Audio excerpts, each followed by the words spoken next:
grab your big book, your pen, your highlighter, and notepad and get ready to hear and apply some of the solution from the Big Book of Alcoholics Anonymous through the experience, strength, and hope of Nikki M.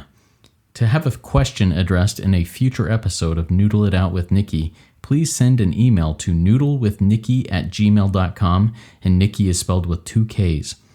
To get a more interactive experience with Nikki as she noodles out life and recovery questions using the Big Book of Alcoholics Anonymous, you can get a link to her weekly Noodle It Out with Nikki meeting held live on Zoom every Monday morning at 9 o'clock Eastern Time.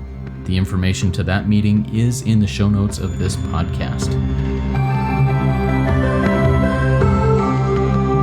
God morning, God afternoon, and God evening to all. My name is Justin B. I'm a son of an all-powerful, perfectly loving God and a qualifying addict of multiple fellowships living in the miracle of recovery. I'm here with my friend, my sister, the intelligent agent, spearhead of God's ever-advancing creation, and my co-host in this podcast, the Noodle It Out with Nikki podcast, Nikki M. Nikki, please introduce yourself. It's a pleasure when I can find the unmute button. Here I am. I'm Nikki M. I'm an intelligent agent, spearhead of God's ever-advancing creation. Why do I say that? Because that's what my book says I should say. It says when introducing myself publicly, I should say I'm a member. Nowhere in here does it say identify as an alcoholic, an addict, a super freak. This is what my book says to introduce myself as a member. I'm to regard myself as a spearhead. And mainly, I am a child of God. Boop, boop, be doo. No, that's the ending. No, we're just getting started here. Come in and tell me the questions. Yeah, we won't boop, boop, be doo yet, but thank you, Nikki, for introducing yourself. And what this is a Noodle It Out with Nikki is part of the RICO 12 family of recovery resources. And in this one, we bring questions that come to us through various sources and bring them to the Big Book of Alcoholics Anonymous, where Nikki takes us through and finds the solution in there. Now, RICO 12 is self-supporting. So if anybody out there you're feeling a prompting from your higher power saying, hey, you're getting a lot out of this, why don't you give a little bit back? Please consider doing so. You can donate. The links are in the show notes.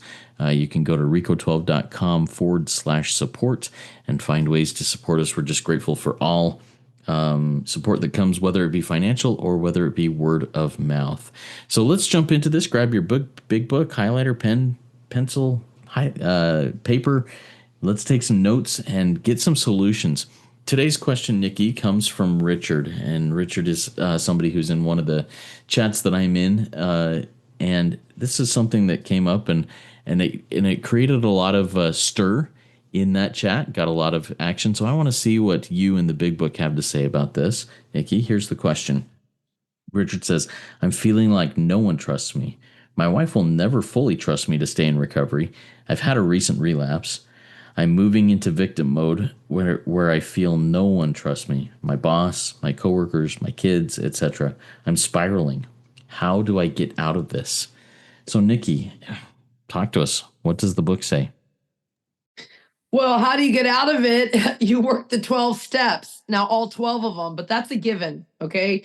Richard, I love you, and I get it because right now I feel like no one even likes me. So I get those days. Like no one trusts me, no one likes me. And of course, why? Well, we're driven. And we talked about that on so many podcasts. That's what drives us, 100 forms of self-pity. So that's a daily reprieve from your self-pity. But what happened here is, and I want to make sure everyone knows before we get into Richard, give a seventh, please, you guys. It's like you spent a lot of money on your addiction, Richard. Make sure you put some money in the pot, everybody. But back to, I feel like no one loves me. I feel. Well, Richard, here it is. It says, page 83, because we do have a big book. Everybody, we use the Big Book of Alcoholics Anonymous, 4th edition. And I'm on page 83. And it says right here, let's just start at the top of the paragraph, Justin, because I'm in a spirit world. I should have actually, when I introduced myself, hi, I'm Nikki M. I'm a spirit creature, and I don't want to be called human anymore. So here we go. The spirit life is not a theory. Richard, you're still too human.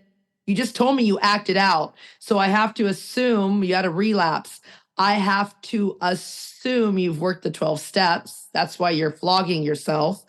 If you haven't worked the 12 steps, well, guess what? That would be normal that you would relapse, because how are you going to stay sober if you don't work the 12 steps? So the spiritual life is not a theory, Richard. Live it. Live it. Further down, it says our behavior will convince them more. See, your behavior convinced your wife that you're doing the same, and I'm going to say it, the same bullshit, Richard. You didn't change. You didn't want it enough. Let's do the big book dance here, Richard, because you need some truth over you, Richard. Page 12, it says, thus was I, Nikki M, convinced that God. Now, what's God? You don't have a powerful enough God, so I'll loan you my God, everybody, right now.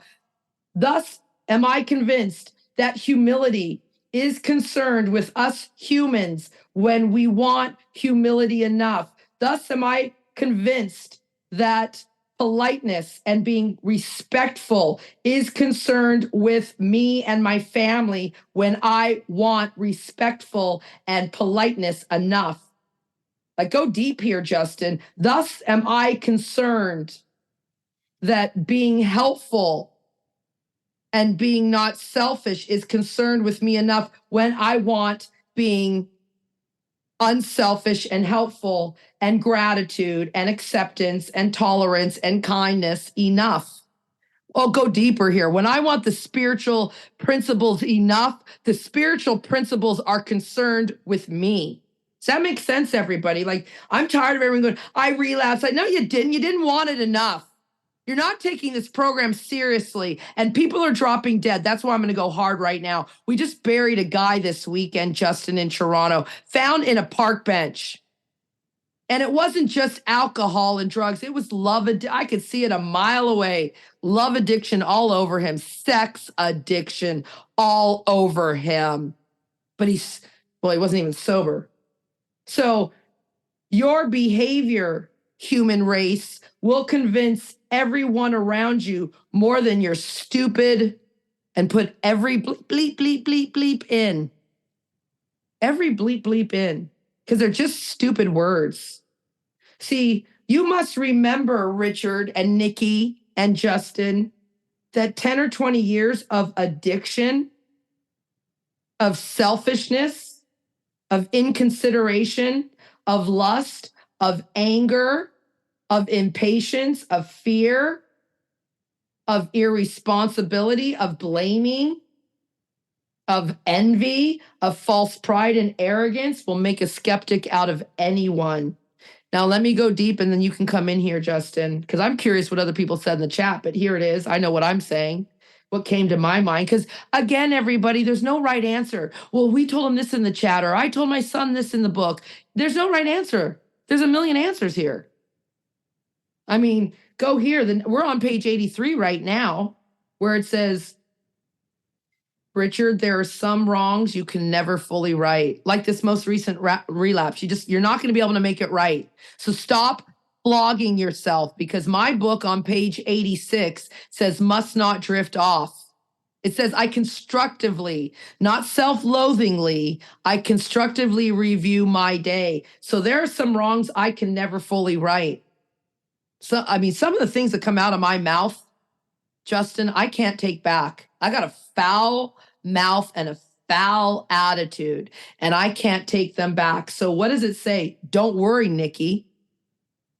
Don't worry what your neighbors have put in the law court, in the court documents and all that. You blacked out. You said those things. Don't worry, because you can honestly say to yourself, Nikki, that you would write them if you could, so you will stand tall. Says my book on page, I think it's here on page 83. Yeah, further down. It says, I will stand tall as God's people. I won't crawl before anyone.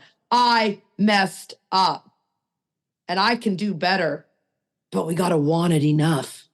We got to want it more than anything. See, I got to want forgiving my neighbors and calming down more than my need to be right now, Justin, at least for today. Again, just for today. This is radical. Come in, Justin. You know what's so funny, Nikki, is when I read this, the thought that came to me was also from page 83, but it was from the previous paragraph from where you started. So I'm going to read a bit of that and then keep your finger in there, everybody. At 83, we're going to jump to 164 partway through this. Yes, there is a long period of reconstruction ahead. We must take the lead. A remorseful mumbling that we're sorry won't fit the bill at all. And I'm going to pause here. Let's jump back to page 164. This is about the middle of the page. But obviously you cannot transmit something you haven't got. If he's recently relapsed, he doesn't have this. He doesn't have this. He's not living this life. Now let's go back to 83. We ought to sit down with the family and frankly analyze the past as we now see it, being very careful not to criticize them. And I think that's such a key thing here is, you know what, you don't trust me. And why don't you trust me? No, that's putting the finger on them. I can see that I have been untrustworthy in the past, and here are some examples of that. And now I'm trying to work on that. Am I perfect? No, but I'm trying to work on that.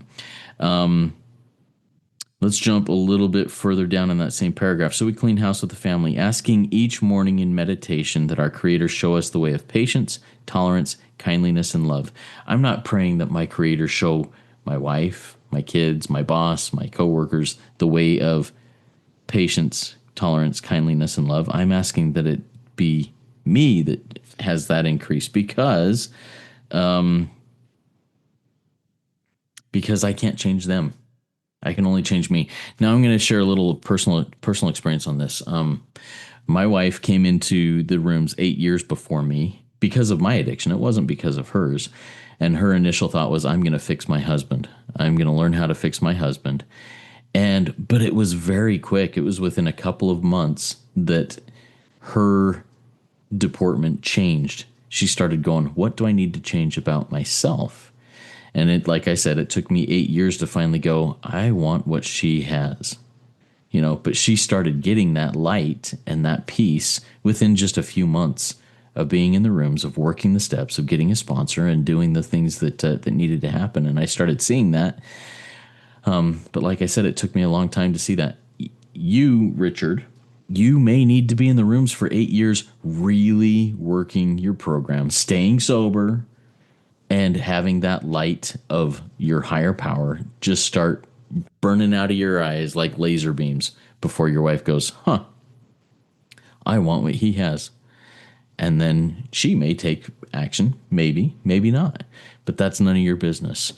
And that's something that I have thoughts on there, and that's where I went with this. What are any other feedback there, Nikki?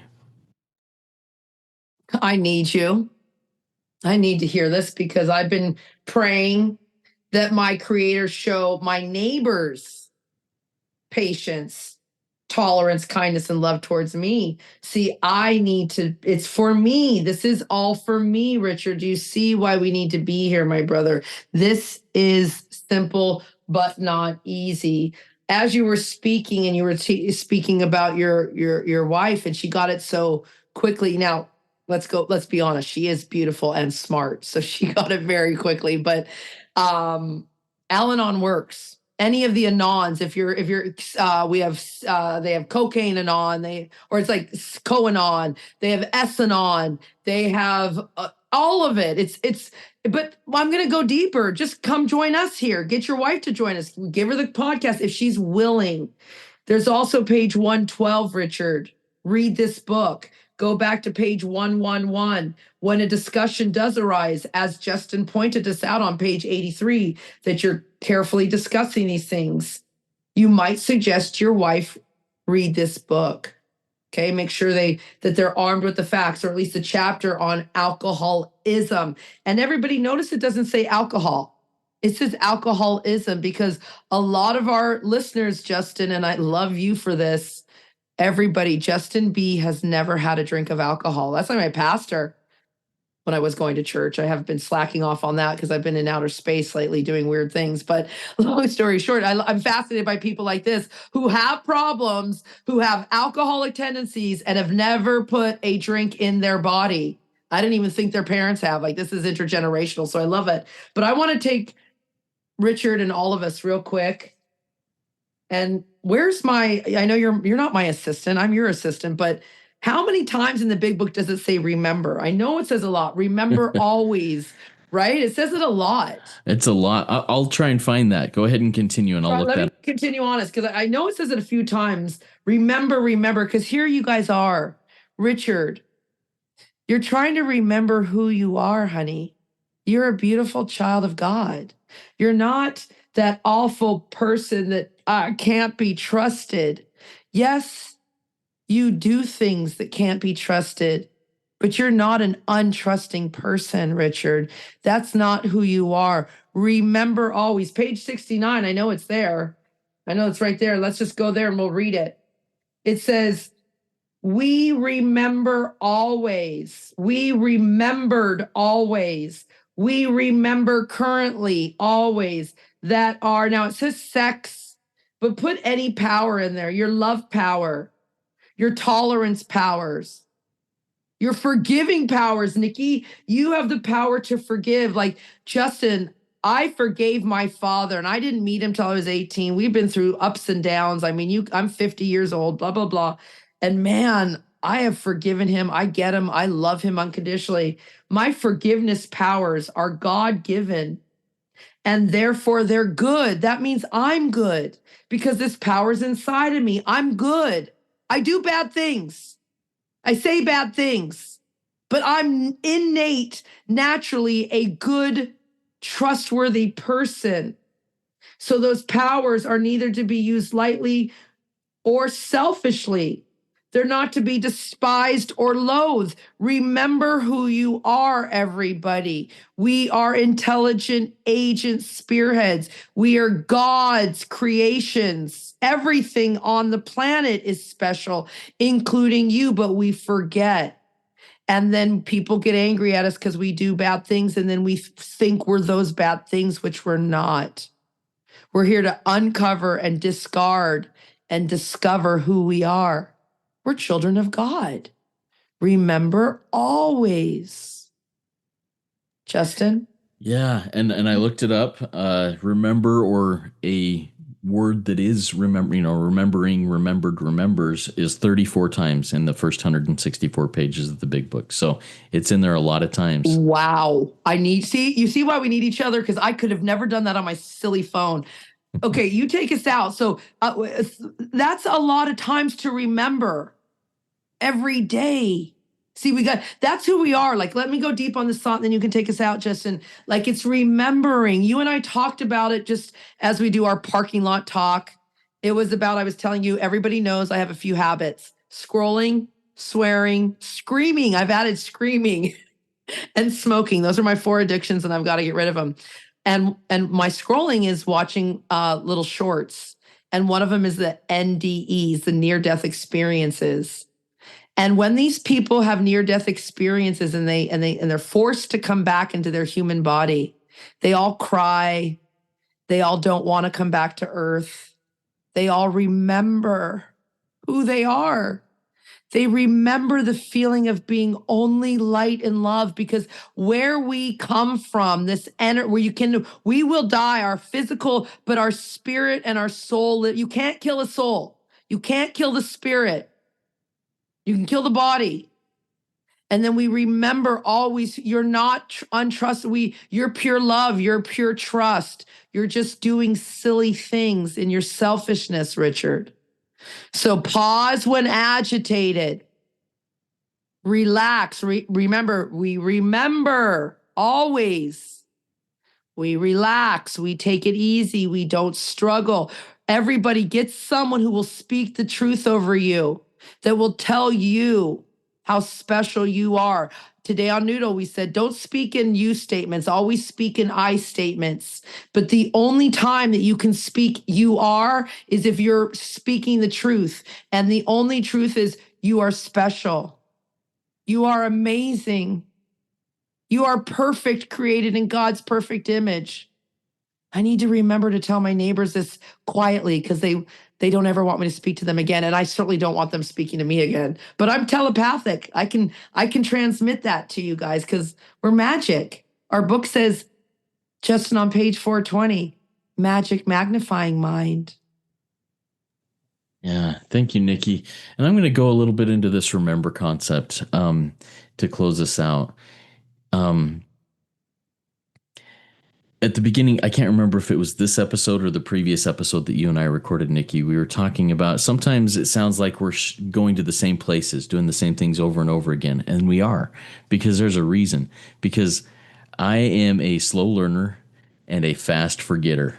I need to be reminded. I need to remember, whether that's in recovery, whether that's in life lessons, that's out there in the world, whether it's in my faith walk, no matter what it is, I need to be reminded because I forget so quickly. And the reason I forget is because I put other things, I put myself, selfishness, self-centeredness, that I think is the root of my problems. I put myself before these things that I've learned that have been able to allow me to be a more effective instrument, a more effective tool, a more effective employee of God as I understand God. And I need to remember these things. Richard, remember that the solution is in the living of the program. It's in the 12 steps. It's in these simple but not easy principles and steps and practices. Keep at it. Things will come together, but it's not in you can't determine the timeline that happens in. Just remember daily to do the things that need to be done and practice patience, tolerance, kindliness, and love. And things will come together no matter what that looks like, that we may be reasonably happy in this life. Keep coming back, everybody. Come be reasonably happy with us as we trudge this happy road of destiny. Work it. You are worth it.